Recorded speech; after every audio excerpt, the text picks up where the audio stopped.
everybody. Welcome to What You Doing? Back with episode 2. Very exciting. We didn't quit after the first one. I'm here with Penny, who was supposed to be episode 1. We mentioned it at the start with Star. But as we'll get into, Penny's a very busy person. Penny, say hello. Hi, my name's Compang. You can call me Penny. Asian American trans femme, Titterpig creator, and talking about nerdy things all over the internet. Penny created every Titterpig. Everything. I even created the term Titterpig. It definitely was not Klaus from Dungeon Noob's Guide. Don't listen to him. It's mine now. He can't have it anymore. That sounds like a thing a faker would say. Right? It sounds like he's clout chasing to me. I definitely heard you say it first, so. And now it's on the podcast, so it's basically like trademark. You emailed yourself the trademark. Yeah, so that works for me. That sounds right. Yeah, this is irrefutable. I'll get this submitted to Library of Congress as an audio recording, and then that's all we need. So, Penny, you mentioned Titterpig Academy. We talked about Titterpig Academy with Star. We mentioned it kind of at the end. I was gonna bring it up, but what is Titterpig Academy? In a real quick summary, and how'd you get started? Yeah, so Titterpig Academy is it's a Discord that started as it's a collection of like a bunch of TTRPG content creators and enthusiasts. We wanted a place specifically to help people learn more games. So that's what it started as. It wasn't even my idea. I just pressed the button to make it go, and then like a whole bunch of people hopped on board. You know because you were there. You've been there since the beginning, which is awesome, and we appreciate you. But yeah, that's basically what it is. Recently, we've been kind of branching out, and we did some branching out at the beginning too. I think with some like YouTube streams and stuff like that, and now we're starting on like a podcast and like a blog. There might be a newsletter at some point, but I gotta like figure out what I would want to put into it and like how I would want to set it up and all that stuff. So that's the difficulty with any venture, right? Is at a certain point you're like, well, all right, if we do this, I guess I gotta figure this out. yeah, exactly. And it's like I don't want to just force it. Like I don't want us to have a newsletter for the sake of having a newsletter. I want us to have a newsletter because it's a newsletter being worth subscribing to. Right? It's one that like people actually get benefit from. Because if I'm just doing it to say that we have it, then I'm wasting my time. To put it bluntly. So that's not what I want to do. I want to, like there are ideas for growth, but also I want the growth to be organic and come as a result of like an actual necessity that I see, right? Like a hole that I can patch. Right. And that was kind of the idea with the Discord anyway, was we were all just complaining, commiserating, grousing about how hard it is to I guess not necessarily how hard it is to teach games, but how hard it is to get connected with the people who want to learn games. Yeah, there's sort of a gap there. Right, if people want to learn games and people want to teach games beyond D&D 5e, there wasn't really like a dedicated place for it. And like we were talking about this in another Discord, right? And it was after one of the Wizards of the Coast fuck ups. I don't even remember which one. They do a lot of bad things. I don't know if I can tell you. I have no idea which one it was, but I remember a lot of people talking and like more than one person saying, I would love a dedicated space just for that, a Discord just for that, where we could like, if you see someone on TikTok, if you see someone on Twitter or Instagram or whatever, that's like, hey, I want to learn this game. Where do I do that? It'd just be able to say, hey, join this Discord. We can help you learn it. And so that's what we did. And like, it's been going really well. We have like 340 members now. Oh my gosh. Which is way more than I ever thought that we would have. To be perfectly It's a lot clear. of people. It's a lot of people. Right? Every so often I come back and I look and I go, "Oh, there's some new people that's so Yeah. And sometimes, there's like 8-10 people. Yeah, sometimes they show up like 4 or 5 at a time and I'm like, I didn't expect that. Somebody So one video must have gone really well, Mhm. or something, right? Or like a post on social media. Yeah, one of the things we did recently that you know already, Titterpig Academy is on most social media these days. We're on Blue Sky, we're on TikTok, we're on Instagram, we're on YouTube, we're on Threads. So we're pretty much everywhere. The accounts aren't super active because it's just me behind them, and I prefer to use my own accounts. But I do try to use the Titterpig Academy accounts too, so people actually see it and they know what we're doing. And Yeah. if they want to Well, learn more games, they can join.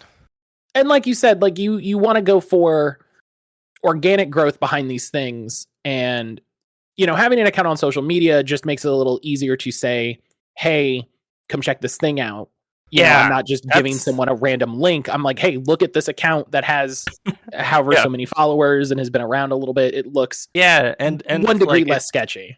it's 1 degree less sketchy. It's a dedicated account. It makes it easier too to just like tag at Titterpig Academy than have to type out the URL, especially on like TikTok where URLs don't even work in Right. comments.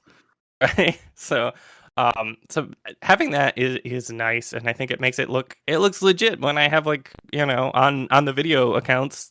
There's a bunch of videos of me saying, "Here's how to here's how to play this game in 1 minute. Here's how this game works in 1 minute." Is most of the videos on there right now.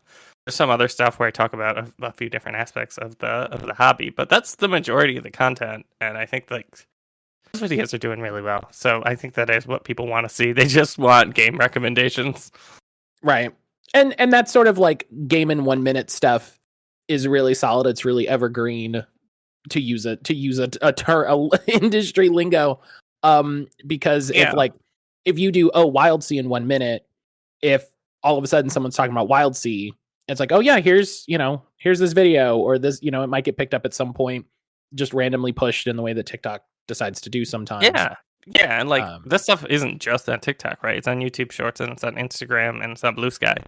Um so it's like you can find it just about anywhere, and like YouTube, to be perfectly clear, YouTube sucks in a lot of ways. But one of the things it's much better at than TikTok is actually searching for a specific video and being able to mhm. find it. Um which is why it's I nice to Yeah, have the videos on there. yeah, that is my big sort of what do you even call it? Like, the big decision maker between YouTube stuff and TikTok stuff is YouTube is much easier to search, much easier to link, much easier to pull up older content than YouTube, where even now that they've made that change where they show you like, oh, here's the videos you made a year ago, whatever. Yeah. I feel like half the time it's just like, well, that's not really relevant to Yeah, no, anything I think today, so I'm not worried about it. yeah, I think if you're searching for a specific video or specific types of information on TikTok, it's a lot harder to find. TikTok works really well for what I think it was originally supposed to be, which is, a video-based social platform where people are interacting with each other, because that's how I've always used it. Right. And I think it's great for that. I love seeing people like say something, and I can leave a comment or make a video reply, and we can kind of go back and forth and have a discussion, and a limited discussion. It is still a short form video platform with very limited comment section, Mhm. but it does like start discussions a lot, and I really like that about it. Yeah, I think TikTok is great if you're like, I want to see a bunch of people talk about the new Marvel movie or something like that, where you Yeah. can just search Spider-Man and be like, I want to see a bunch of people talk about Spider-Man. I don't know why you would want that, but that's available. But Mhm. anytime that I've tried to find a specific TikTok video, unless I had it actively saved or linked somewhere, I've never Yeah, found it. It's never worked. it's always very difficult, and you have to spend a lot of time if you end up finding it at all. So, You know. as much as I love debating video platforms on this podcast, this is what it's about. Thank you for coming on my tech news podcast. So Titterpig Academy, it's this interview is fun because it's very fun to talk to someone else about a thing that I was also there for. Yeah. So it's very fun. Like, how did this happen? Like I'm leading Yeah. just a bad improv sketch. So Titterpig Academy, what's kind of the goal? What's the aim writ large? Like, we talked about teach people games. What sort of games, what what games have we had in the past, that sort of thing. Like tell us Yeah. about what happens. Yeah, so I think the goal at large is to be able to provide resources to a community that wants to learn games, because I think that there are always barriers to like learning a lot of these games. Some people like need to play a game, if it's a Titterpig, they need to play it to fully understand it. And we offer one shots for that. Some people like have questions about how things work, and we can answer questions. And some people just think it's hard to find a group. And like, not only do we like staff members run games, but community members run games too. So there's a lot of games happening. And yeah, like basically we just want to make it easier for people to learn more games. Like that's ultimately the goal. That's why I'm like wanting to create content and resources in multiple formats, right? Like that's why I was going to do the podcast and in the blog, right? Because some people want to read stuff, some people want to watch or listen to stuff. People learn in different ways, and I'm trying to address that. So ultimately, the goal is to like just make the hobby seem less intimidating, to make indie RPGs easier to find people to play with, and just get more people playing more games. So there's a lot that goes into that. I think that I have a problem where I'm always coming up with new ideas and don't always have the time to implement them, but I'm working on it. I'm getting there. Well, but that's the joy of having a sort of group of people working on this Discord space together, is you can say, hey, I have an idea. I don't know if I have time for this on my plate. How do other people feel about this? Are other people really excited about this? Can other people pick this up? Yeah, absolutely. And that is a thing that you see happen. I do happen other people to like run certain other games, or I'm trying to get other people to write like blog posts and things like that. The blog just got started, so there's only the introduction post right now, as of recording time. But we're working on other things. Like I want to make a guide on how to start playing RPGs completely for free, because there's a bunch of free games out there. There's free adventures, there's dice rolling apps, and like there's all these free resources. But like I think we have a reputation where like these games are expensive, right? And it's because the biggest game is expensive. Let's be real about that. It's like there are 3 books when you play Dungeons and Dragons that if none of your friends have it, you feel like you have to buy all 3. And you feel like you have to buy a bunch of dice. And maybe you have to buy minis to do maps and minis combat and stuff like that. And it's like most of that's just not true in the hobby at large. A lot of that's not even entirely true for D&D. So it's like, no, I want to make that resource for people to just be able to point at it and say, hey, here's a giant list, a bunch of resources that you can access for free. These are games you can pick up the core rules for free, and a lot of them are going to have like good third party support. Like Mouse Ritter and Liminal Horror and Basic Fantasy. Like all of those have a ton of adventures that you can get for them. All the stuff for Basic Fantasy is entirely free, I believe. There might be some paid stuff, but like I don't know if that's on the official website or not. Yeah, it might be like a third party thing that's like, I want to charge for it, and it's like, okay, well, it's your, but like that's I your think prerogative. He made that.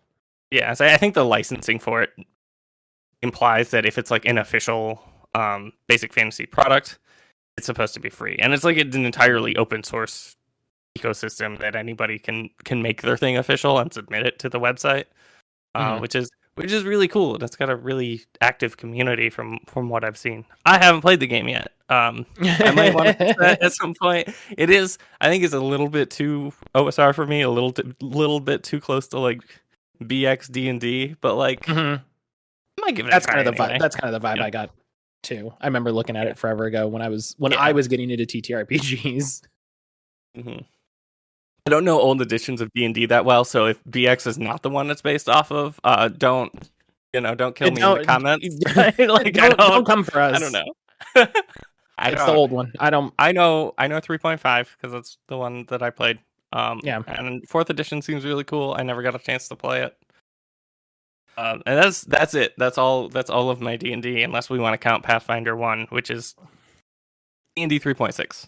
I think you include Pathfinder as like an asterisk. You know, Yeah, like you played like 3.5, like you played the lion's share of what Pathfinder turned into. yeah, like So, I think like, Pathfinder 2 did enough to separate itself, but Pathfinder 1 it was definitely just like this is a slightly improved 3.5. it feels like 3.5 with the house rules that I like, and that's fine. Yeah, I did play 3.5 and Pathfinder 1, and Pathfinder did seem better.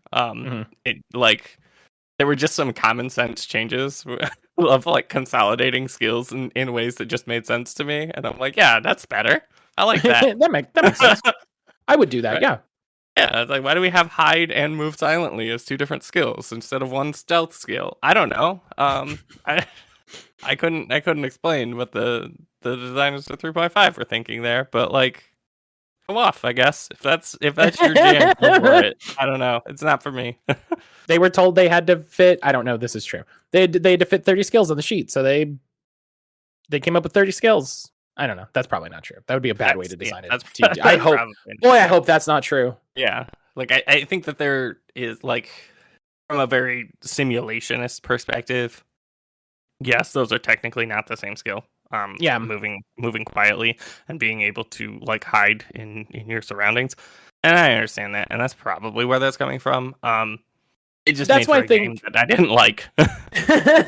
That's why I think a lot of the like math finder stuff around Pathfinder, I think comes from that where you get a lot of circumstance bonuses for things, and so I think there's a lot of stuff like that in the design where they didn't want to come up with a whole other thing.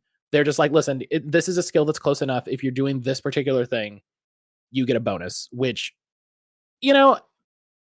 adds complexity. I'm not gonna refute that in any way, but it's much easier than having two skills for ostensibly the same thing. Yeah, I would agree with that. Yeah, and 2 is even better, I think. And then I think I actually really need to read Starfinder Second Edition because I believe they condensed the already condensed skill list there. And yeah, I like skills. I only want a couple though. I only need some. Yeah, I want to try Pathfinder 2 at some point. I have a feeling I'm not going to like it that much, because it's not like within the design space of games that I usually like. But like when I look at it, I'm like it feels very purposeful with its design. Like there's a lot of intention behind the design, which is something that I don't see in other games in that space. And so I'm like, I think I'll like it better, So well, I'm gonna give it a try. Yeah, I should. I got the new. As of this recording, I don't know if it's still active or not. There's a new Humble Bundle for Pathfinder, like they do very often, and it has the beginner box stuff that apparently they updated for the new remaster version. And I should read that and run that in Titterpig. I'm gonna say this into the microphone. I will run that in Titterpig. I'm gonna commit to before the end of the year. That's what I'm gonna do. You heard it here. Penny heard it here first. I just see what I do is I just don't release this recording ever. You just edit that part out. The lost. I just edited that part out of it. Right. No one's beholden to it. Edit that out and then gaslight me when I confront you right. about it. That's never. Listen, Penny. Right. You were the first person to say a Titterpig. That was all that we said on that podcast. So I don't understand what your problem was. I don't know what you're talking about. But I remember them going into Pathfinder 2e, talking about like very specifically the design ideal of wanting to make characters easier, wanting to get to through the character generation process easier, make character options easier to expand, and I think down the line. Yeah, and I think another thing that they did with Pathfinder 2 is they did a much better job of not having trap options of like character builds that are just not very good. I'm not saying that doesn't exist because I have not played the game, but my impression of it is that like most of the character options are pretty useful, and you can get like cool character powers right at level 1, which is something I love when you're supposed to be like powerful characters. Like, you should feel powerful right at the beginning, even if like you're not taking down, like dragons and gods and shit. Like You know, when you fight that owl bear for the first time, you should feel like a badass. Mm-hmm. And that you have like specialization. You know, your character does the thing that you're like, I want to be the best detective ever. And it's like, okay, cool. Yeah, you can do that. You will find all the clues, all the secret things. And that's great. This was harder to do with Star when we were on video. And part of editing that and realizing for the second time, actually, that editing a video thing is really difficult. Is why I'm just going to do audio. Yeah, there's a few videos on my channel, on my YouTube channel, that were like edits of streams that I did. Mm-hmm. Like how to play this game, whatever. The one I edited the most was how to play Grok, and after that, I decided I don't want to edit the whole thing. I just want to like condense it down a slight bit, and then eventually I just stopped streaming. So you want to edit it. You want to front load the edit, which is by just putting less. Yeah, absolutely. Because like I edited the Grok video down from like 45 minutes to like 25 or something like that, because there were a lot of pauses and things like that. And I just kept in what was necessary, but it took me several hours to do that, and I'm like, this is not worth my time. If I had an editor, I would still do videos like that, but I don't, and I don't want to edit them myself, so I'm just not gonna do it. Instead, I'm gonna release short form videos that don't require editing, because I can do that relatively easily, and then we'll record a podcast and somebody else will edit it, and that'll be great. That was exactly the line of thinking I had about doing videos. Was I was like, I could go through all this, or I could not, and I don't want to. So great. Yeah. Our podcast is going to have video. We did talk about it. And I wanted video for Titterpig Radio, because like when we get into teaching like specific games and things like that, being able to show the character sheets, I think is a great way to be able, like, being able to show stuff from the actual game to the audience, so they know what we're talking about, and just having those visual aids, I think, is going to be really beneficial. The early episodes were kind of covering broader topics, and it's not as necessary, but like I'm like, we might as well start with video now, so we kind of get the hang of what we're doing before we get into the stuff where video's absolutely necessary. Yeah, I'm not against the idea of doing video in the future. Like it depends. Like I'll tell you off air who I'm planning for an upcoming episode. But for them, part of the sort of thing that we're talking about is their graphic design work. And so that's a little harder to convey as an audio medium. Yeah. You need video for that. If you're going to show off visual work, you need the actual visual element there. Yeah. So it'll be a thing that I think I'll just address as it comes up, as it becomes necessary. But doing audio makes it a bit easier, a little more flexible of a schedule, especially now when my house is a mess because of ridiculous stuff. That's just I can still do the episode. It's great. Speaking of scheduling, one of the things I thought about doing for the blog is like I could do text-based interviews with people that I know and like, in the scene. Because like I can just message someone on Discord whenever, right? And we can have that conversation with gaps in it and whatever, and then I can take that and I can turn it into a blog post about like, here's what Rain has to say about like running and participating in game jams and how that's a good stepping stone into like designing games, because that's one of that's like the first one on my mind. But there's going to be other ones too that I could interview somebody over time, and then get really good information out of it for people who are wanting to learn like more games, right? To get into TTRPGs as a whole, to enter the Titterpig hobby in whatever way they desire, I guess.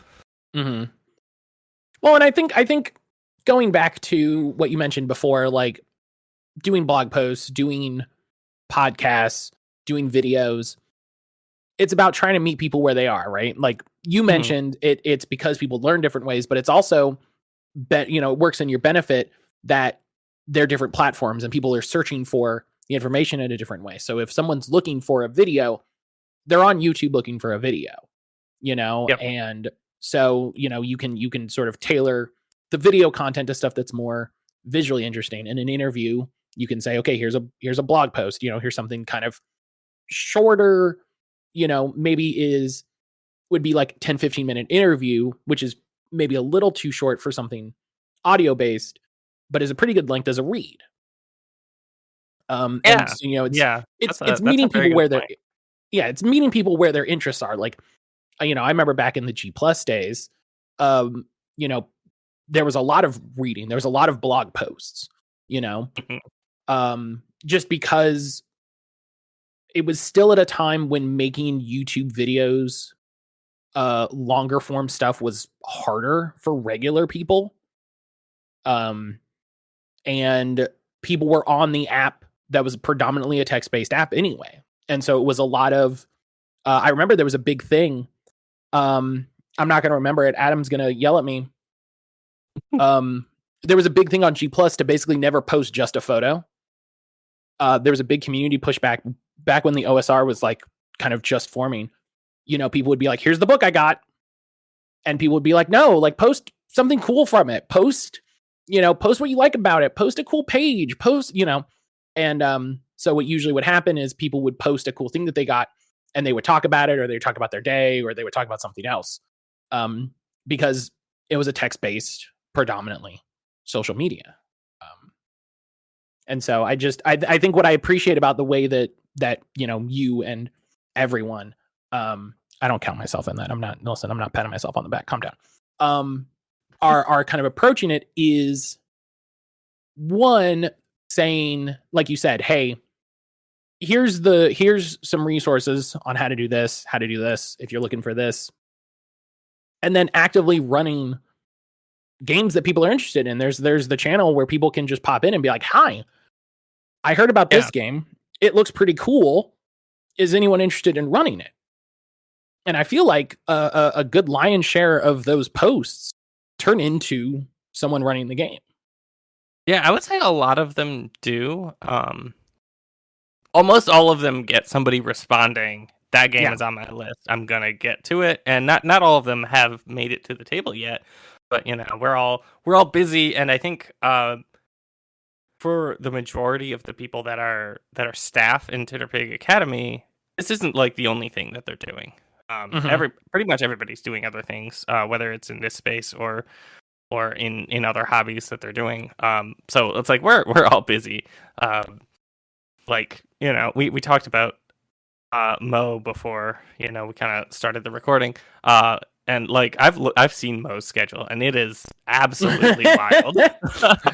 I've seen times Mo's been like, I did my gaming calendar, and I was like, that's more gaming than I've done this year. Yeah, absolutely. And you're doing that, like, this is your month. Yeah, like, this is your month, and it's like, do you have time to rest? When do you do your laundry? I don't understand. But yeah, like Mo is super busy, because Mo obviously, like, not just a content creator person, and not just a professor in Titterpig Academy, but also like contributes to a lot of games. Like, it is often a stretch goal in Kickstarters, right? Is one of the designers for one of the Pathfinder settings, one of the newer ones that's inspired by Central and South America. I don't remember the name. Oh, I should know this. Yeah, you're right. Yes, they did work on that. Yeah, and they're like, one of the lead designers on Kids in Capes, right? The newest Kids in Capes that's gonna be that like kickstarted earlier this year. So yeah, like there's they're doing a lot of stuff, and then we have like a bunch of other people that like Michael runs Actual Plays every week, right? Like Jeff is doing his game design stuff, Wes is doing their game design stuff, I'm doing my game design stuff as well. So like a lot of us are making games, a lot of us are like, some people are like playing in like Actual Plays and doing like you're a Twitch streamer on top of all of this other stuff. Yeah, and I'm gonna pat you on the back and make sure that you're part of the team. You're doing good, kid. But Yeah, what it's like I include you when I'm talking about the Titterpig staff. So but I mean, what's still good about that is even if someone's like, oh hey, I'm interested in checking this out, even if nobody says, hey, I'll run this and it'll turn into a thing. One, there are other people there that are certainly interested in it, yeah, and so there is that sort of inherent community thing. It's not what I see happen sometimes on like Blue Sky or Threads where someone is just like, like I saw someone the other day was like, wow, I just heard about Blades in the Dark. Has anybody heard about this? And it had like no replies or no interaction, anything like that. And so that just sort of stuck with me as like, dang, that's a bummer that like this guy is excited about something, but because of the algorithm, there's no one there that's like, oh hell yeah, I'm excited about this too. yeah, no, yeah, absolutely, I agree. Because like, if I'm excited about something and I want to share it, and like, there's either no one that I can share it with, or the people I do share it with are just like, yeah, that's kind of cool. I will be devastated. um, that's that's gonna mess me up emotionally for a while. So having that space to just be like, hey, I've always really wanted to play this game, and people are like, oh my god, I love that game, I want to run that sometime. Or like, another person's like, oh, I've heard of that game, but like, I don't know much about it. And then a conversation starts. Right. And yeah, that's something we haven't, like, that you were just touching on, that we haven't really talked about, is the community aspect of it, which I think is really, it probably is really beneficial. I've heard from people, like, from Academy members, that they're like, yeah, this is the main Discord that I use. This is where like most of my social interaction comes from. And I'm like, that's That wild rules. to me. That's awesome. I wouldn't have considered that when we were making the space.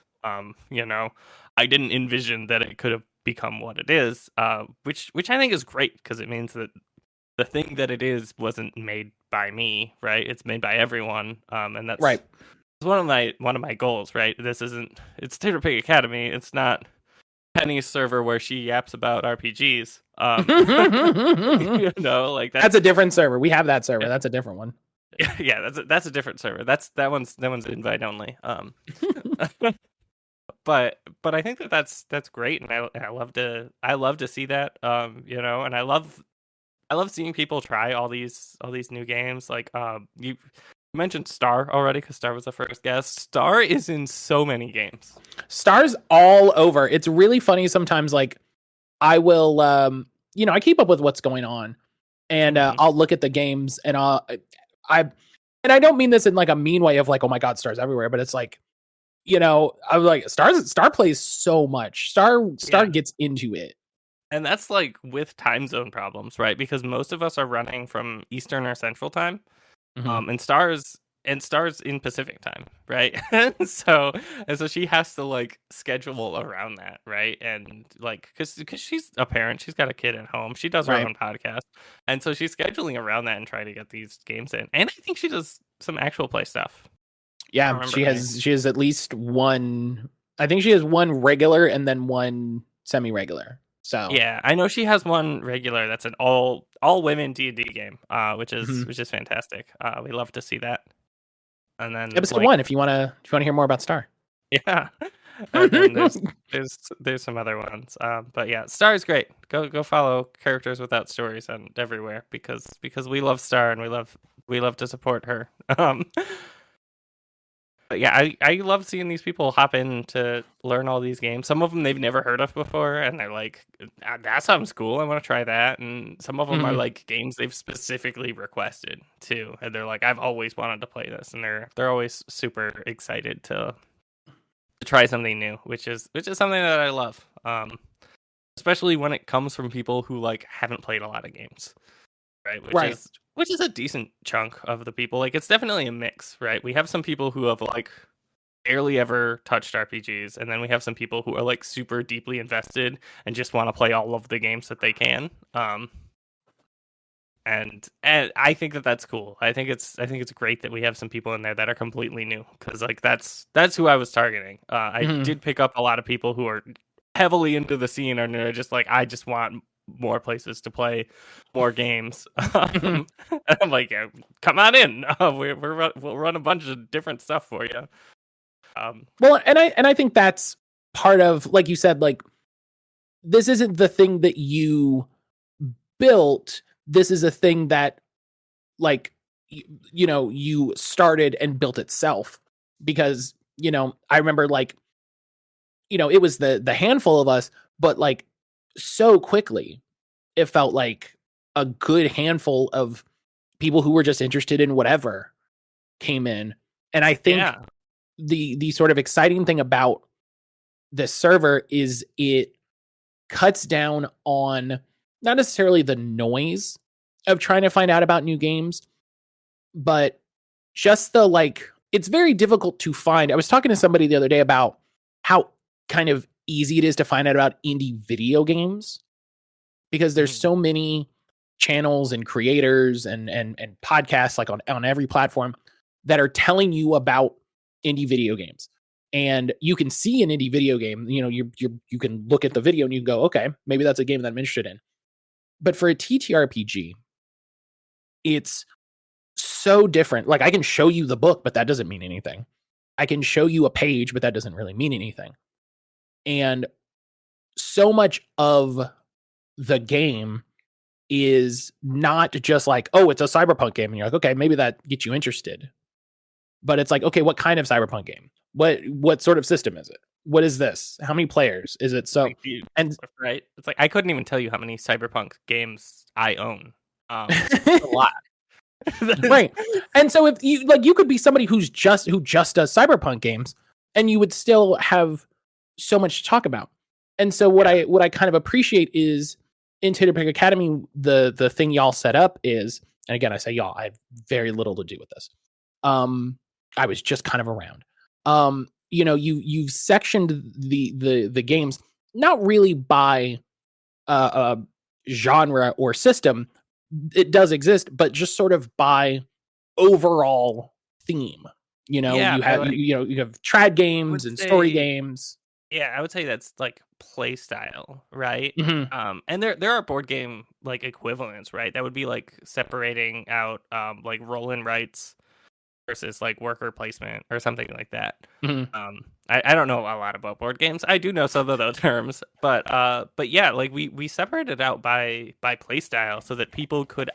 One of the reasons was because we wanted to have tags, so we could tag the relevant people when we posted a game that people could play and learn, and also so that you didn't have to see all of the discussion for all of the games. And I think it's worked out pretty well. It does make we have a ton of channels if you can see all of them. Like I can and like you can, right? Like we see everything, and it's so many channels. As I think the categories make sense, right? Like we have the traditional games, like where you'll find Fantasy Age, where you'll find Savage Worlds, and Dragonbane, stuff like that. And then we have the story games where you're gonna find Powered by the Apocalypse stuff, like Thirsty Sword Last Man's Monster of the Week, Masks, as well as like Blades in the Dark, which is a Forged in the Dark game. I'm not gonna fight Mo on that one. I will. I have nothing else. I have nothing else to live for. I'm nothing else to live for. So no, I don't want Mo to be mad at me. I'm a little bit scared of them. Listen, I didn't say that wasn't true. Yeah, it's like, no, I think that they can hurt me if they really want to. Despite the fact I'm probably larger than Mo. Like Mo's big and Mo works out, but like I'm also like I'm 5'10", right? That's 9 inches taller than Mo. Yeah. I was gonna say, exactly. I was like, you almost certainly have the height on Mo. Yeah, I have the height, I have the reach. I don't know about the weight. I have no idea how much Mo weighs. But I know that they work out more than I do. So yeah. But yeah, and like Lumen games also fall under the more narrative games, and Cortex as well. And then we have the eclectic group for stuff that just doesn't quite fit into one category or another. Like the Year Zero engine games are like a mix of like trad ideas and narrative game ideas. Cypher as well, where it's like it's taking enough from both that it doesn't cleanly fit into either category. And that also like includes like some games that just kind of have weird ideas and things like that. So like solo games are often considered like eclectic games for us by our categorization system. I was gonna say, did y'all put a dedicated solo space, or it's just under the eclectic? Huh? Yeah, it's just under eclectic. That makes sense. I think it like when you select your roles, solo games is listed there, so people do know to like select that if they're interested in solo RPGs. But yeah, solo games like they work. Like I would say generally they're pretty narrative, but because you're playing by yourself with like an oracle, they work in a very different way a lot of the times. Yeah. With some exceptions, I think like Ironsworn is very clearly a derivative of the Powered by the Apocalypse system, but a lot of other solo games aren't, right? Like 1,000-Year-Old Vampire, that's very much its own thing. Mm-hmm. Yeah, I recommended that to a friend of mine who said that she wasn't very interested in TTRPGs because of the improv aspects. But had done a lot of like text-based, like play-by-post role play stuff, like forum stuff. Yeah, and I was like, let me tell you about 1,000-Year-Old Vampire. Yeah, that's a great recommendation for for those, like, you know, and like a lot of like solo journaling games I think could fall into that. But 1,000-Year-Old Vampire is definitely one of the very good ones. Or you could play like anything by Cassie Mothman. And you should. Most of her games are like solo or duo games, and they're very, very good. Cassie's great to talk to as well. Cassie is great. The Tangled Blessings expansion finished on BackerKit not that long ago. Yeah, and it funded super fast, which I'm super happy for that and for Cassie. Sam Lee's games as well. Goblin Mixtape, who. Anamnesis. They publish under Anamnesis is one of them. I think they publish under Sam Lee. Not anymore. Now it's like Blinking Birch Games or something like that. Oh, yeah. The World We Left Behind is the most recent one from Blinking Birch Games. Believe it's designed by Sam Lee, and it might have some other contributors as well. My itch page is taking a minute to load, so I'm not 100% sure. Yeah. According to itch, Anamnesis Death of the Author, which I know is their other two games. Yep. Yeah, so that's all Sam Lee, and they're great. So yeah, it is a team here. Sam seems to be the main designer, and then she'll get like other people to do art and graphic design and layout and stuff like that. So that's really cool. Yeah, and I want to pick up The World We Left Behind. It seems really neat. Which is unsurprising for Sam. Sam is great and is a great person to talk to. She talked to me about itch funding stuff. I saw that. That's always cool. fun. Yeah. Oh, right. The World We Left Behind is the one. That's the one she did as the like art installation thing, as the New York City Ballet. Oh, okay. Yeah. Yeah. That's really cool. Yeah, I remember when that happened, and then I forgot that this was that. Yeah. Yeah, I will. If you're listening, if you're like, I'm interested in this, the link to this will be in the show notes for sure. Yeah, so it seems really cool. I definitely want to pick up the game at some point. It's a world building game about astronauts exploring an alien planet. The sentient aliens are no longer there, but there is still alien life on the planet, and you get to like describe that and kind of figure out what happened to the world and all that stuff. This is a really cool idea. I like that. It supports solo play as well as like, multiplayer stuff. It says for 1 to 5 players with no prep, and generally you're expected to play from 2 to 4 sessions, but there are one-shot rules as well. So always pick that up and give it a go. Kind of tying into the community conversation we were having, just kind of the inherent community of the Discord space is kind of what just happened here, right? Where because you are filtering out a lot of the sort of noise to gold ratio, as a term I'll just make up, which is not a thing. you're able to focus on you're able to learn the designers and sort of hallmarks that you like. Yeah. You know, like Fairy RPG has been doing a bunch of game jams. Yeah. And Yeah. they've been connecting with other designers and you know, designers have been working on their stuff. They've been working on other stuff. And it's a lot of cross pollination that once you sort of are able to break through into the scene and you follow one or two or three designers, suddenly you're exposed to a whole breadth of games and designers and works. Like at some point it feels like all of a sudden you know everyone. And like my experience is that people are very willing to talk to you. You know, like you mentioned Fari RPGs. I talk to RP a lot. I'm in the Fari Discord. I talk to RP on Threads and on Blue Sky a good bit. He gave me a free copy of Wastewalkers because I said I would talk about it on TikTok. Which is awesome. Wastewalkers did end up being free after that, so it didn't really matter that much that I got a free copy because I got it like 2 days before he just turned it free for everyone. But he was still cool. Right, it's still nice of him. Yeah, it's still nice, and like the bar for like I'll give you this if you make content about my game is like so low. It's like it's basically on the floor. It's like if you talk about it one time on any social media platform, you would probably get a free copy if he offered that.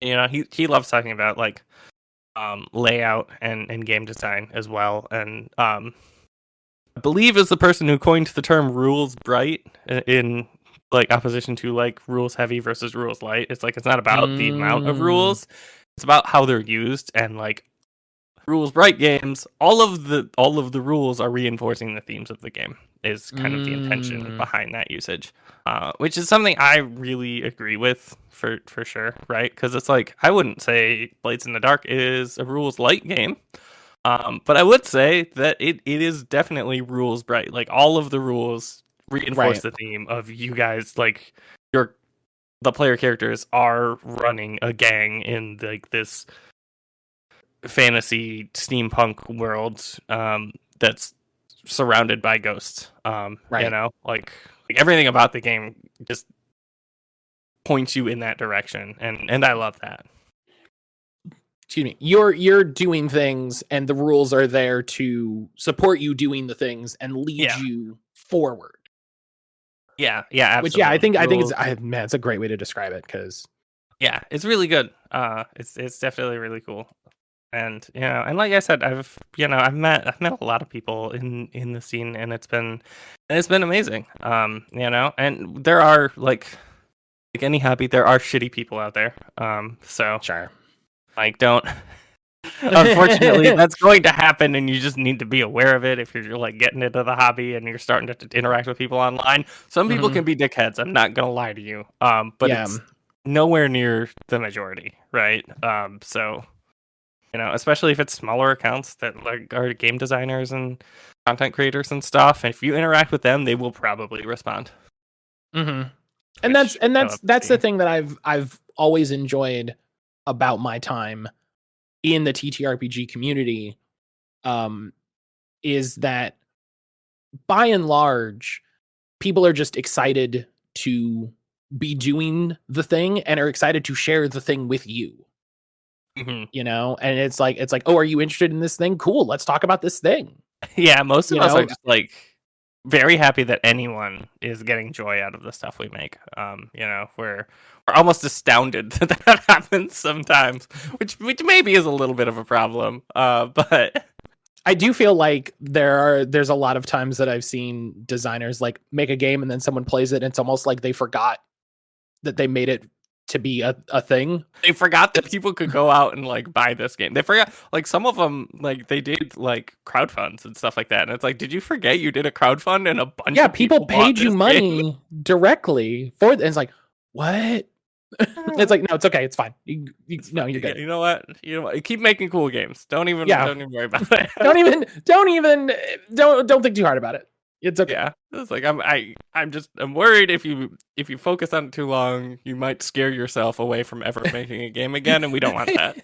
Yeah, right. The idea of people looking at your thing for too long might scare you, and so don't do that. Yeah, don't worry about it. Just keep designing. All right. So Titterpig Academy, I think, in the spirit of Titterpig Academy and learning TTRPGs, I asked Star a question. And Penny, this is your question. Someone is getting into TTRPGs or is very, very new into TTRPGs. They're still in a discovery phase, right? They're still very fresh to the hobby. Yeah. What are 3 games that you would suggest they look at? Not beginner TTRPGs, because that's not a thing. We can have a whole conversation about that. But three games that you would suggest they look at as like barometers. Like, here are 3 games to try to zero in on what you might like in the hobby. That's really interesting. Okay. I have to think about that for a second. Well, I'll yap a second to give you a think. So you were talking about earlier playing Pathfinder 2, and you were like, I don't know if I would like it, but I'm curious on some of the design things and some of the ways they did these. And one of the big things I always talk about, and I portray it mainly to video games, but it applies to other media, is sometimes I think you have to, I have to is maybe not the right word. You should engage with media that you think you might not enjoy or is something outside of what you normally like. Because I think it's important sometimes to flex the muscles of like critical thought. If all you do is play JRPGs, maybe every so often you should play a platformer. You should play a farming game. You should play, a more action-based game. Yeah. To sort of understand, the mechanics, the themes, some of the other things going on. If for nothing else than to understand, okay, as much as I love Animal Crossing as a genre and as a design and stuff, I don't like it because it is very sort of open-ended in what it wants you to do, and it's the freedom that it gives you in that is something that actively kind of puts me off. Yeah, I feel the same way about a lot of open world games, as well as like Animal Crossing. I like watching, like, my wife played Animal Crossing a lot in like 2020. And I loved watching her play the game. As all wives did. Watching her play the game was like relaxing for me. Yeah. Watching, like, trying the game myself was almost like paralyzing because it's like, I don't know what to do. I also spent so much of 2020 watching my wife play Animal Crossing. Yeah, it's like, I instead of that, do you know what I want to play? I want to play Guilty Gear, right? Like, I want to play Deep Rock Galactic. I want to play a game that has a very clear objective. Right. Even something like Deep Rock that is very just sort of like, yeah, you're just doing whatever for as long as you want.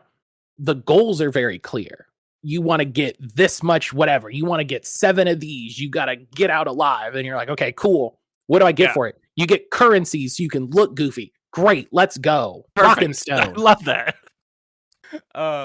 Rock and Stone. Yeah, that's one of my favorite games. But back to the question about RPGs, I think 3 that I would pick are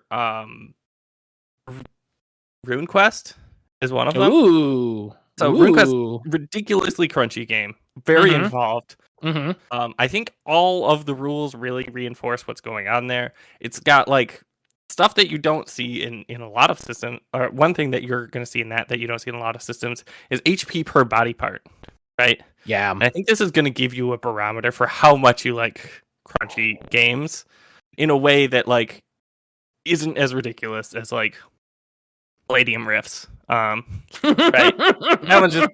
That's just too many rules for the sake of too many rules. I think I can't in good conscience recommend you play riffs.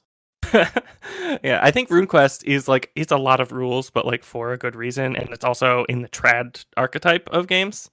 And so I think it fulfills one of like the one of the areas really well to like inform you on what you're going to like. It Another has a one I think neato you setting should play. too. Yeah, I think you should play something like a one-page game. Maybe Rises, maybe like Honey Heist, something like that. These games are almost always going to be very narrative heavy. They're going to be very improv heavy on both sides of the table. And so like I'm trying to get like these extremes of different play styles because you can figure out what you want to go with. So like these one-page games, I think like, and a lot of times they're very silly as well, and that's something that you don't always know if you're going to like the silliness at the table. Sometimes the silliness just comes in no matter what you're playing because it kind of depends on the group. But these ones are going to lean into the silliness a lot of the time in your one-page games. And the last one, I want to say something OSR, like maybe Dungeon Crawl Classics, maybe Cairn, maybe Morkborg, something very dungeon crawly. Something that's really focused on like just that aspect. And that's gonna like tell you how much you like keeping track of your inventory. That's gonna tell you how much you like exploring for the sake of exploring. Right, and whether or not like you want more of a reason to explore this place, because there are a lot of games that give you that, but I think like in the case of like Morkborg and Cairn, a lot of it is just like you're doing that because that's what the game is. Well, and those games are gonna tell you if you enjoy the OSR mindset to game. Yeah, the OSR mindset is like a whole thing that separates it from the rest of the hobby.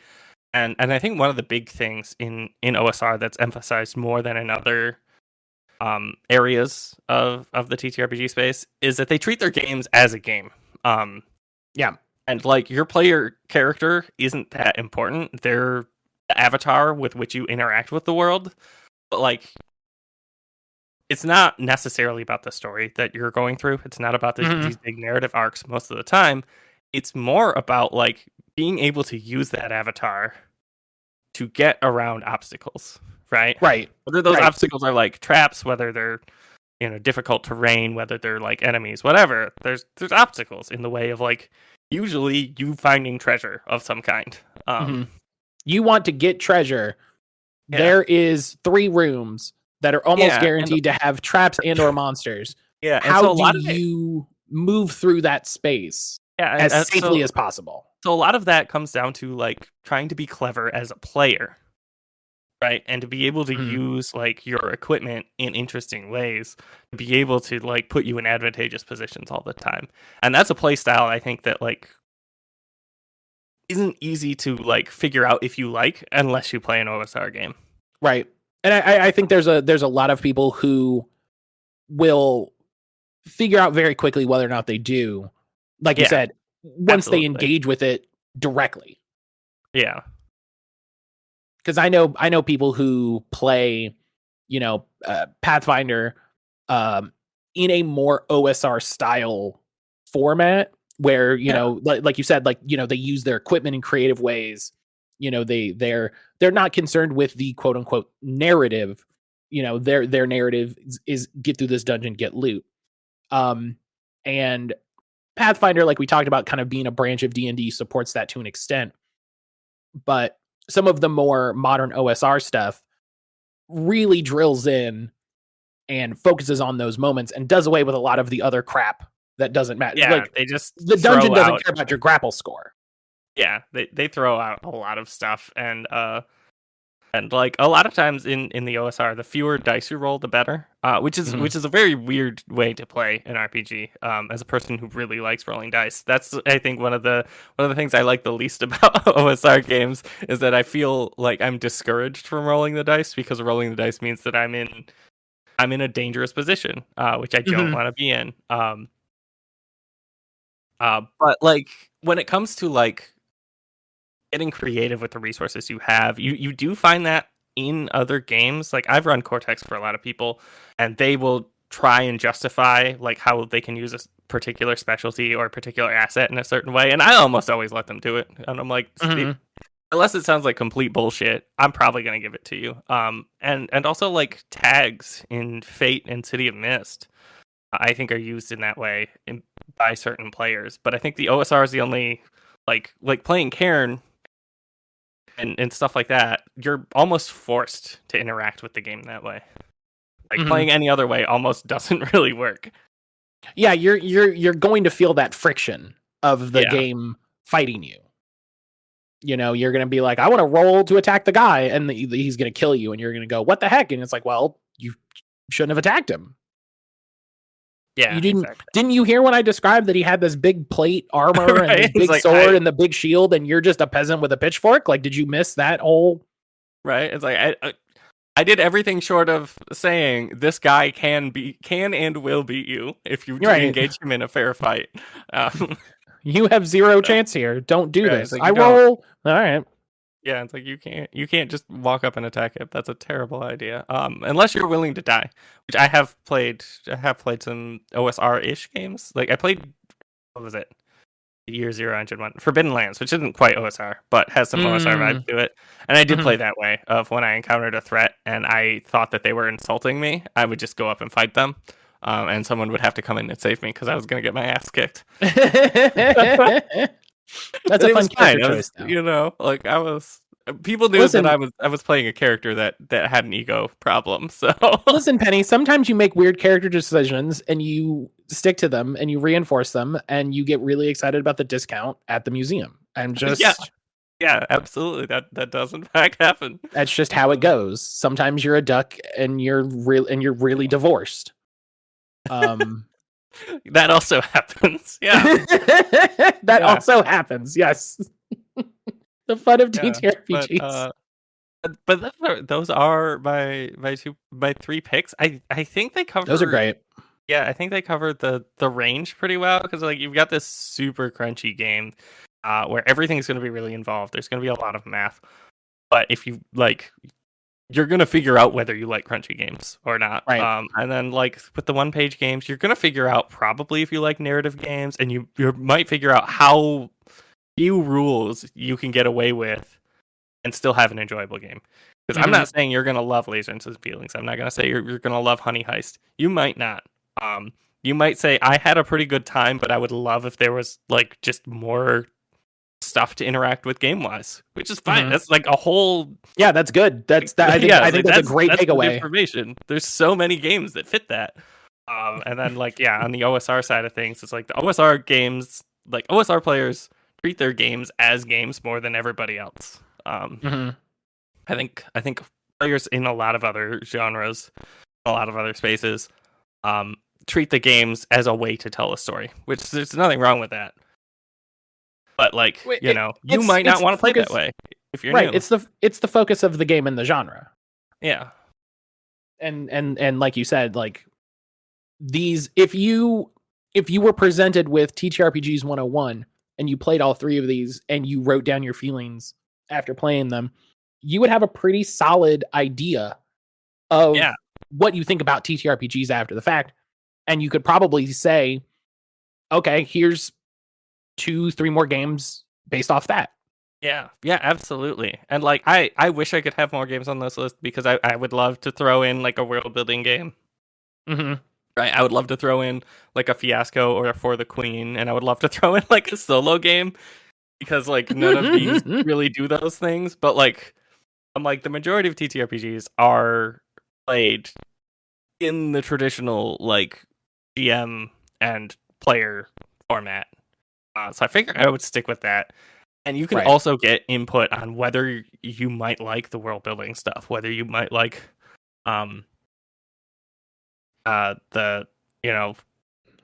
like something like For the Queen, based on the things that you learn from playing Honey Heist and RuneQuest and Cairn. Right. So, yeah, like, if you play Honey Heist and you're like, I liked what we were doing, but I kind of wish there was a little bit more going on. Oh, hey, might I interest you in For the Queen? Might I interest you in God, what would be another? I guess Blades. Blades. Any Powered by the Apocalypse game, really? Like, Yeah. if you're like, Honey Heist was cool, but I wish there were a few more rules, like just a little bit more. PBTA is right there. Lumen is probably right there. So like there's a lot of stuff, and then like you can also, like, as you're doing the feedback, you can throw genre into that. Like, I want something sci-fi. I want something where I fight giant monsters, right? Mhm. I want something where I'm like looking for ghosts and hunting down vampires. It's like there's a lot of options in there, and so I don't think genre is a thing that like we have to worry about as much when we're talking about the 3 games, because like right, people will determine genre on their own. yeah, exactly. It's They like, know whether or not they like sci-fi or horror games. yeah, right. And like, if you're hard set on trying a sci-fi game instead of a fantasy game, we could tweak our recommendations a little bit. But like, if you're willing to try 3 games regardless of genre, those are the 3 I recommend. If you're new to this and you want to like get a feel for what it is that you like in games. Yeah, I think those are great choices. I don't know if I would have guessed RuneQuest at all. That was a surprising first choice. Yeah, RuneQuest is definitely, like, I had to think about it because I'm like, I want something crunchy and I want something trad. I don't know if I want to go with just like Pathfinder 2, especially like Sure. if you're relatively new but you have played some games, you probably played something similar to Pathfinder 2, and so playing it won't tell you that much. And that's true of, I think, a lot of trad games. They're so close to D&D, like your 13th Age and Tales of the Valiant and stuff like that. Right. And so I'm like, what's something that's really, really crunchy, that has like a lot of stuff? And like, thinking about it, it's like RuneQuest has like really in depth with like combat and stuff like that. The base system doesn't seem that hard because it's the D100 roll under system, but like the different conditional modifiers for it, the fact that you have HP per body part is a pretty big deal. And you'll know like right away whether you like the HP per body part or not. Yeah, that's a rule that somebody breaks out and you immediately go, oh, and you're either definitely exactly. in or you're definitely out. Yeah, another rule like that is Troika's initiative. Oh, So yeah. for the people who don't know, in Troika, when you do combat, every you get 2 tokens for everybody involved in the combat, as well as 1 end turn token, and you put them all into a bag, and you pull tokens out of the bag, and whoever's token you pull out of the bag gets a turn. And if you pull the end turn or end round token out, you then put them all back in and start pulling again until combat's over, which is wild. It's such a weirdo. Yeah, like you can go the entire combat with never having a turn, which is kind of absurd. I like it. I think that it makes the combat feel the way that the designer intended, which is that it's dangerous and chaotic, and you should probably avoid it if you can. I think it does that brilliantly. Other people are going to look at that and go, what do you mean I might not get a turn in combat? I never want to touch this game. I want to be able to fight people. And I'm like, okay, yeah, play a different game. Don't play this one. It's not for you. I'm going to check this box on this list and we're moving down. Yeah, exactly. It's like that. Just don't play. If you want to fight things, don't play a game where fighting things means that you might just die without ever getting a turn. Don't do that. Man, almost like a real fight. That's a great question, though. I have to say, like, that definitely made me think. So I appreciate that. Yeah, thank you. I wish I could say that I had it in a stroke of genius. I just thought of it. So, Penny, we talked about doing a second episode for this and sort of focusing on Titterpig Academy for this one. And you've obviously referenced it throughout the episode. You yourself are a game designer. And I'm curious, real quick, get people interested. What sort of games have you made? Again, like, I don't know. Yeah. Sort of talk about them, and maybe we'll have another episode. But yeah, what sort of things do you create to sort of contribute to the TTRPG space, the Titterpig space? Yeah. So when it comes to actually designing and making Titterpigs, I've made a few games. Some of them never got like finished to the point where there was a downloadable PDF. Because I'm a little unusual in my process of designing games where I make them a website first. That's not a thing I know that anybody else does. But I do, I haven't come and it across makes it. it yeah. But it makes it really easy to like share it with people, and I don't have to worry about formatting as much. It's just I write down the rules and they're there. Um,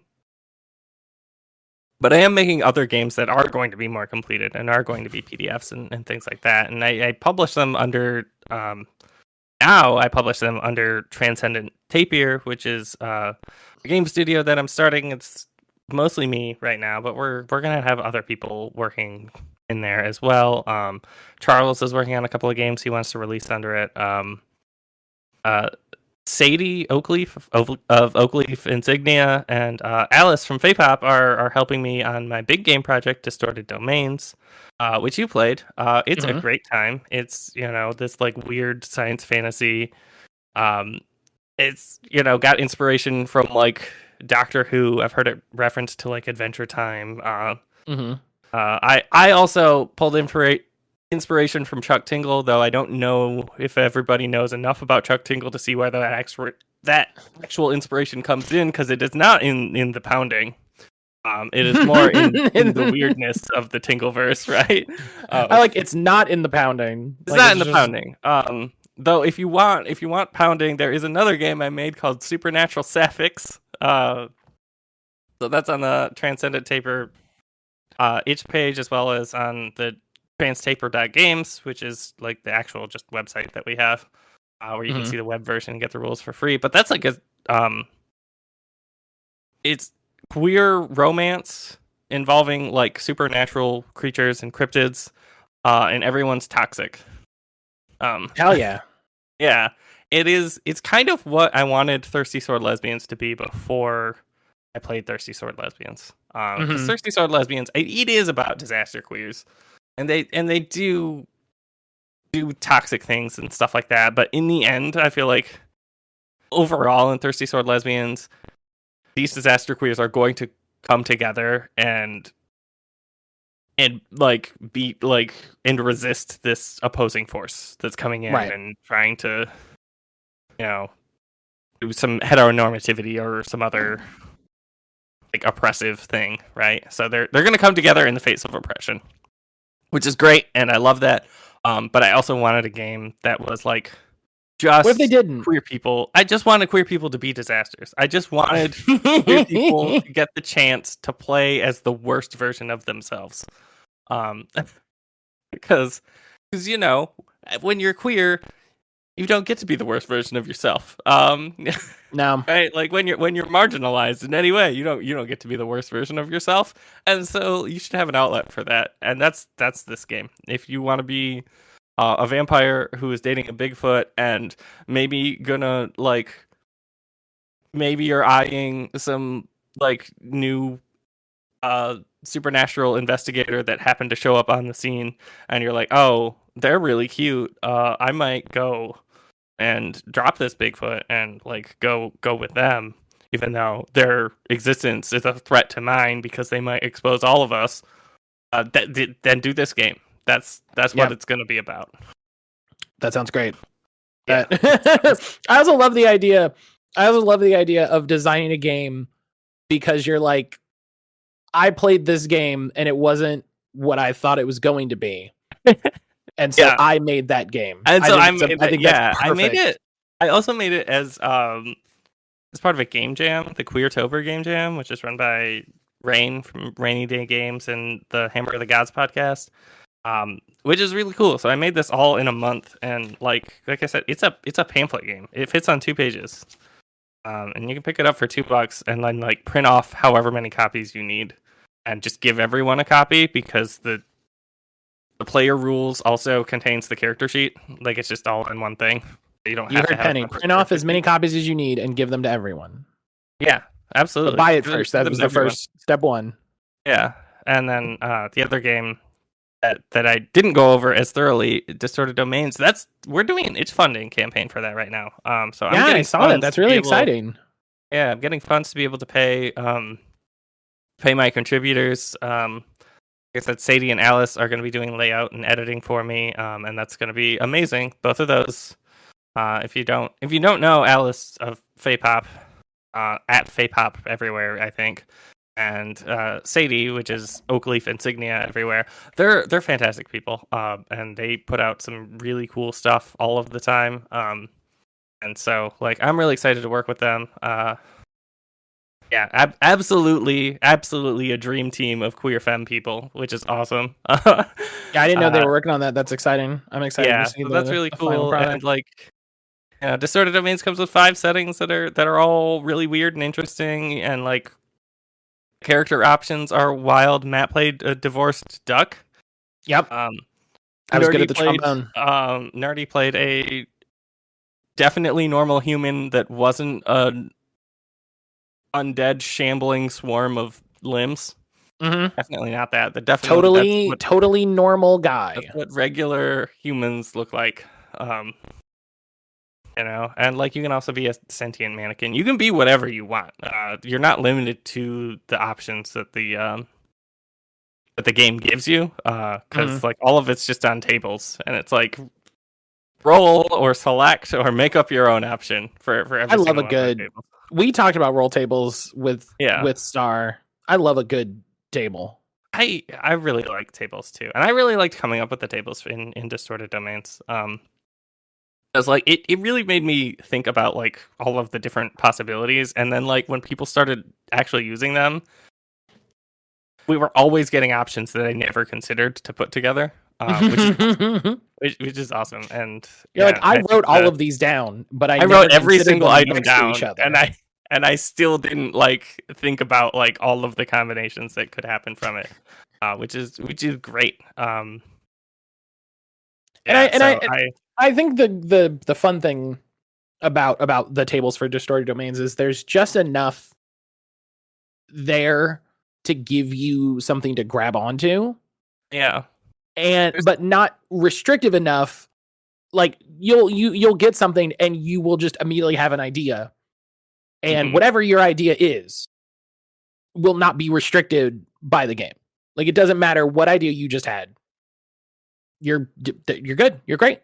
Yeah. The game, the game's supposed to inspire you, not restrict you. And I think it does a good job of that. And there are even more tables than when you played it. I've added more for different things. Yeah. Like when you get taken out now and when you get overwhelmed, there's tables now for the negative aspects that you take on, based on like the way that you got taken out. And then there's also more negative aspect tables for each of the 5 domains. So there are specific conditions you can get in each one. And it's stuff like that. As well as like rewards tables. Like I know you have the starting items table, but like one of the ways that I wanted to reward people in long-term play, aside from just giving them like advancement to make their character better at stuff, is to give them more assets. And so I made asset tables for each of the domains. They're a lot shorter. They're like a D8 asset table, but like but like each column is a D8, and every item has 3 columns, 4 if you count the of column in the thing of stuff. But you shouldn't, because every option is under of. I love how excited you were to say there's even more tables. I'm super proud of all of the tables that I made. Like there's regular injury tables if you just like get taken out. There's like different stress tables. There's I gotta pull up. There's some really cool conditions in here. Okay, yeah. One of the negative aspects you can get is disappearing bones. Great. So normal. Such a regular thing to happen. Yeah, you can have a curiously shrinking body part. That's another cool one. I mean, if any part of my body ever shrunk, I would be curious about it. Yeah. And inconsistent gravity. That's another one. Your gravity for you just doesn't always work the same. Great. So that's Yeah, so those are some of the things that could happen to you if you get taken out, and the weirdness of the domain you're in sort of infects you, which I think is awesome. I'm like I said, I'm really proud of that. Yeah. God, I love how I love how inherently silly but evocative the idea is. It's just like, yeah, you got weird gravity now, dog. Yeah, absolutely. Gravity's weird. Jack from Dungeon Club helped me write some of those because like I was seeing what he was doing with like all of the swords that he was making for TikTok for his swords game, and also like you could use them in D&D or whatever. And I'm like, hey, I'm making these tables. Do you want to be a sounding board for me? And of course they were just like, hell yes. I He's want to know always all down. your weird ideas. Yeah, so we worked out a bunch of that stuff. And it was great. I'm really proud of what we came up with, and I'm really happy for all the feedback that he gave me. God, I just love the idea of just being like, whoops, bad gravity. Gravity's bad right now. Yeah, like you just jumped and you jumped way too far because your gravity was low. You didn't know that. You didn't know that till you jumped. Just having low gravity day. Yeah, it happens sometimes, or just like, oh, my femur's gone. That's inconvenient. Hope it comes back soon. I hope that buddy finds his way home. Yeah, and like you played it, so like all of this stuff in Distorted Domains is basically just like a label. It doesn't have like hard rules about how it works, so it's really just up to the table of how you want to end up playing that. Which always leads to cool ideas. Like when people make their characters and they make their assets, right? And they get like the feathered shield of the void or whatever. They get to decide what that means. It only ever works that one way that they decide, but still they get to decide what a feathered shield of the void would do, and they get to do that thing however much they want. So yeah, it's great. And I think that's such a like. I think a lot of people would gravitate to that sort of game because the freedom of the rule set means that, okay, you came up, like you said, feathered shield of the void. What does that mean? Well, it means this. Okay, cool. That's what it means. Yeah, I have a player in my like ongoing game who has, I don't remember what the first adjective is, but it's a ring of transformation. But what it actually does is it turns his character into a biblically accurate angel, but with tentacles. Sure. That's what he decided. That has immediate he's like also, active use. Yeah, he's also basically playing a Mormon missionary, so it's very thematic for his character. They love that. Yeah, like it was great. Like he's just regular guy who's kind of annoying most of the time, and then he puts on the ring to help somebody, and he just turns into a biblically accurate angel with tentacles. And I'm like, yep, that's how that ring works. Anybody who puts it on just turns into a biblically accurate angel, but with tentacles. Because why wouldn't they? Why would it work any other way? If I had that ring, I would do that all the time. Yeah. Especially if I was a character in some sort of weird sci-fi situation, which he probably is. He doesn't have it on all the time, which I think makes it funnier too, because like most of the time he looks like a Mormon missionary, right? Like he's just some scrawny dude in like a button-up shirt and his little tie and everything, and just like in these wild situations of like hunting down irradiated lizards and avoiding Titanic hippo camels. Yeah, if I was just a guy hunting down irradiated lizards, I would find a ring of turn into biblically accurate angel, but with tentacles. Very helpful. Yeah, just overall, just in general.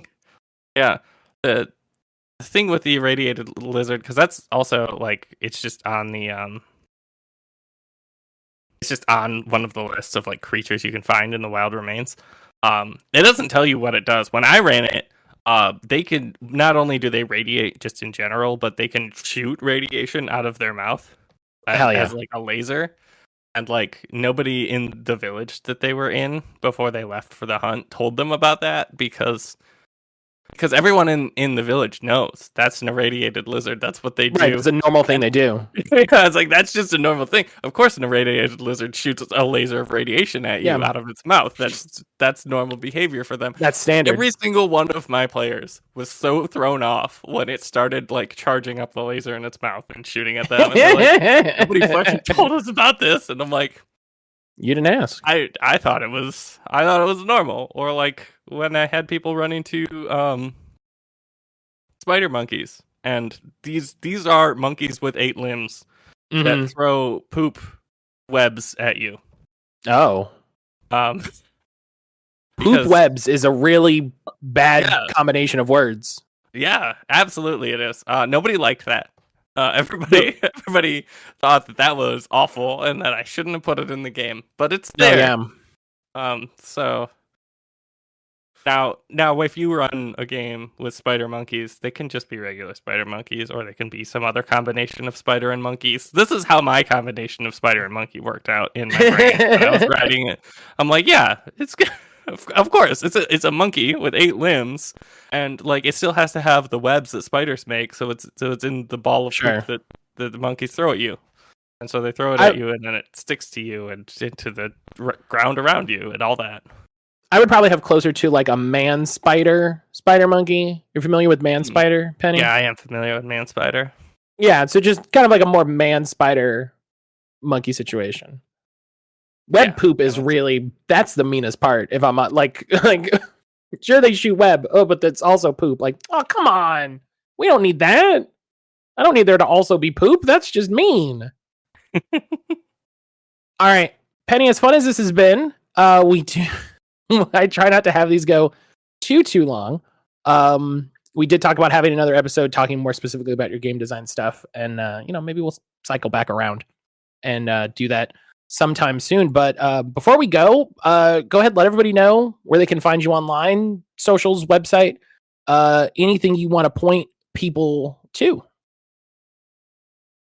Yeah, you can find me across the internet at Penny Luscroach. Most active on TikTok and Blue Sky right now. Blue Sky, it's pennyluscroach.transtaper.games, although I am the only Penny Luscroach as far as I'm aware, so if you look me up, that's probably me. But I'm on other platforms like Threads and Instagram and YouTube and Mastodon as well. I also run the Titterpig Academy accounts. First, you can go to titterpig.academy, and there's links to all of our stuff that you can find there, as well as like our blog. When we have the episodes up for the podcast, those will be on there as well. And I run all the social media accounts on all the platforms, where it's just at Titterpig Academy, with the exception of Blue Sky, where it's titterpig.academy, because your name has to be a URL on there. Lastly, go check out Distorted Domains. It's itch funding. You can check out all of the rules for free at transtapier.games /distorted-domains, or you can go to the Transtapier itch page and just go and buy like the very early PDF we have now and support our development of a much better high quality PDF in the future. I like the idea of like there's like an okay PDF, but what if we could get a better PDF that has like, it's not fully up to date yet because there's a bunch of stuff I updated on the website that didn't make it into like an updated PDF yet. And it's just the formatting is not very good because I kind of did it pretty hastily on my own. So yeah, you can buy the crappy one to help me make a good one for you later down the line. Well, I mean, if anything's gonna get you to give them money for that will. A nicer PDF. That'll do it. Mm-hmm. Yeah, absolutely. But yeah, all the links to everything Penny said will be in the show notes. You'll be able to find it, whatever. But Penny, thank you so much for spending time with me today. I hope you had a good time, as good a time chatting as I did. As always, if people have questions for Penny, anything like that, reach out to the podcast. We'll have Penny on again. But that's going to be it for episode 2. Say goodbye, Penny. All right. Yeah. We'll hopefully see you all another time, and I can talk about game design stuff.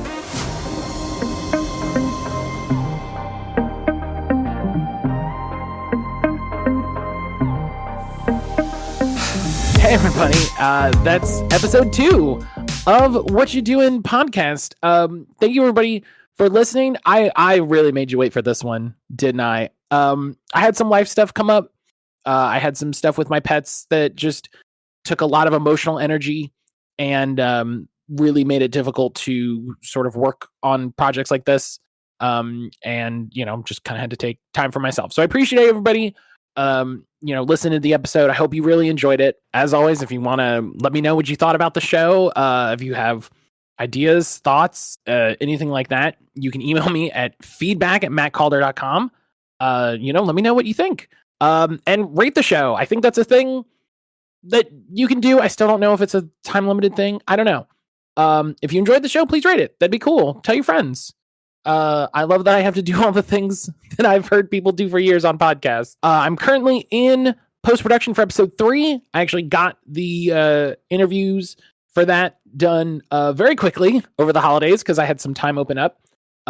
So episode 3 will be available much quicker than episode 2 was, and I'm really excited about it.